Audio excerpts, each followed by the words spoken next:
Est-ce que tu sais quel a été le pire adversaire de Conor McGregor dans sa carrière? C'est son propre poids, et c'est le cas de la très grande majorité des combattants de MMA. Par exemple, Alex Pereira dans la vie de tous les jours pèse 105 kg. Le jour de la pesée, il ne doit faire que 84 kg maximum.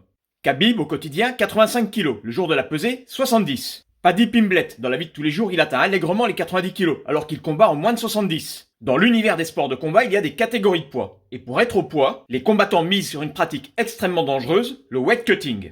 Elle consiste à perdre énormément de poids en quelques heures seulement. Et le vrai combat est là. Perdre 12 kg en 2-3 jours, c'est un véritable enfer. Les gars doivent être au poids 36 heures avant. Mais après, ils regagnent une grande partie de ce qu'ils ont perdu. Leur poids fait le yo-yo. Ce que les combattants perdent, c'est surtout de l'eau, donc ils se déshydratent sévèrement, et ils sont dans un état qui fait peine à voir. Par exemple, le Brésilien Gleison Tibau est connu pour ses weight cuts très brutaux. Pour un combat, il peut perdre jusqu'à 30 kg, soit 30% de sa masse corporelle.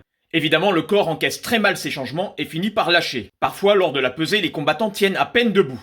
Lors d'un cutting très rude, Alex Pereira est tombé dans le coma suite à un arrêt cardiaque. Un autre combattant, Darren Till, a perdu la vue quelques instants. Cette pratique extrême peut aussi entraîner des risques d'insuffisance rénale. Et évidemment, après la pesée, les mecs reprennent très vite du poids. Bah oui, quand tu prends une patate d'un type qui pèse 80 kg, c'est pas le même effet que quand il pèse 70 kg. Bref, le weight cutting est un vrai problème, peut-être à cause d'ailleurs des catégories de poids, qui ne sont pas assez nombreuses en MMA comparé à la boxe par exemple.